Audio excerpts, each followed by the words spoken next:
اگر کوئی شخص اپنی بیوی کو ڈرانے دھمکانے کے لیے طلاق دے دے تو کیا اس طرح طلاق ہو جائے گی؟ دیکھیں، ڈرانا میں ایسے لوگوں سے کئی دفعہ کہتا ہوں کہ لوگ بس اوقات یہ آگے کہتے ہیں کہ بھئی ہم نے یہ جملہ کہہ دیا کہ میں تمہیں طلاق دیتا ہوں، اپنی بیوی کو کسی نے کہہ دیا اور کہتے ہیں ڈرانے کے لیے کہا تھا.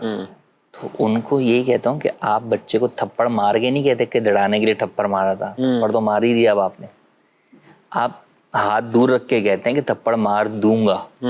تو یہ تو ڈرانا سمجھ میں آتا ہے کہ آپ بچے کو بول رہے ہیں کہ بھئی اس حرکت سے باز آ جاؤ ورنہ میں تمہیں تھپڑ مار دوں گا. اور تھپڑ مار کے یہ نہیں کہتے تھپڑ مار دوں گا، ڈرانے کے لیے جو وہ مارا تھا میں نے ماری تھی، اب کون سا ڈرانا رہ گیا پیچھے. تو جب آپ یہ کہہ دیتے ہیں کہ طلاق دیتا ہوں، یا جیسے آپ نے کہا کہ بھئی آپ نے پیپر ہی بنوا لیے، ان پیپروں میں واضح طور پہ لکھا ہوا ہے کہ میں اپنی بیوی کو طلاق دیتا ہوں، جس نے بھی بنوایا اس کی جانب سے، تو اب ڈرانا ورانا کچھ نہیں ہے، اب تو ہو گئی، اب تو آپ نے دے دی، بات ختم ہو گئی. ڈرانا تو یہ ہوتا ہے کہ آپ ان فیوچر جو ہے وہ کہتے ہیں کہ بھئی میں تمہیں طلاق دے دوں گا.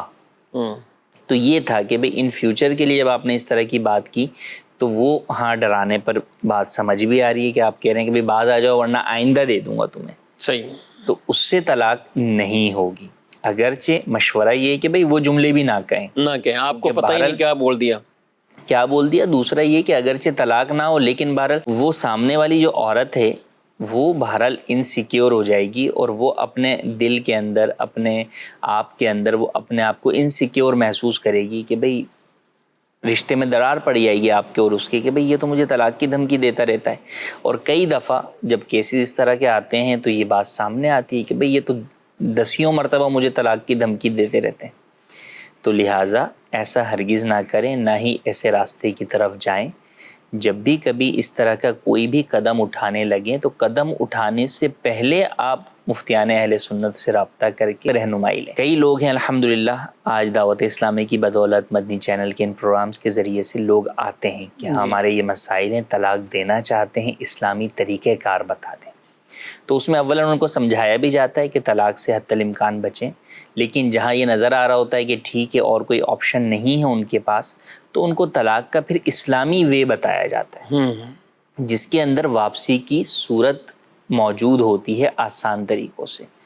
مگر لوگ جو اس طرح غلط فہمی کے اندر کبھی وکیلوں کی باتوں میں آ کے، کبھی جناب جو ہے وہ اسٹامپ پیپر والے کی بات میں آ کے، کبھی دوست کی بات میں آ کر، کبھی جناب جو ہے وہ گھر والوں کی باتوں میں آ کر اس طرح کی کبھی پیپر بنوا لیتے ہیں، کبھی میسج کر دیتے ہیں، کبھی زبانی کہہ دیتے ہیں اور بعد میں اپنے طور پہ مختلف غلط فہمیاں پالے بیٹھے ہوتے ہیں کہ نہیں جناب اس طرح تو نہیں ہوتی، اس طرح تو نہیں ہوتی، ہم یہ سمجھے تھے، فلاں صاحب نے یہ بتایا تھا کہ اس طرح نہیں ہوتی. اور بسا اوقات تو ایسا ہوتا ہے کہ اس طلاقوں کے بعد بھی ایک ساتھ رہ رہے ہوتے ہیں اور یہ اس طرح طریقے سے کئی جو ہے وہ اس طرح کے کیسز ہیں. تو ایسا کرنا جو ہے وہ ہرگز درست نہیں ہے.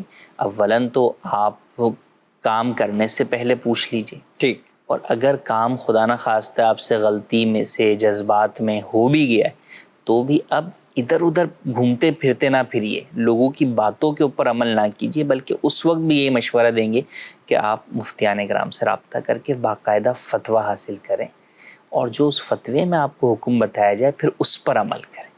لوگوں کی افواہوں پر، لوگوں کی باتوں پر عمل ہرگز نہ کریں.